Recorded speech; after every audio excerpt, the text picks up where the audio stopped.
ፊልሙ የሚጀምረው ጃፓን ውስጥ ዶጆ እየሰለጠኑ እያሳየ ነው።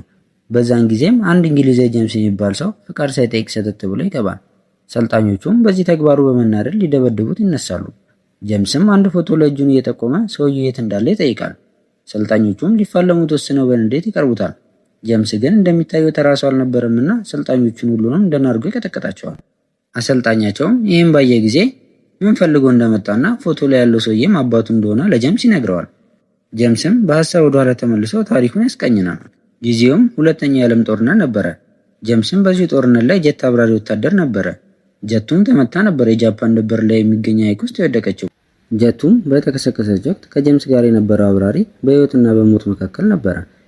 ጄምስም እንደምንም ብሎ አብሮት የነበረውን አብራሪ ይዞ ቢወጣም እጁ ላይ ይሞታል።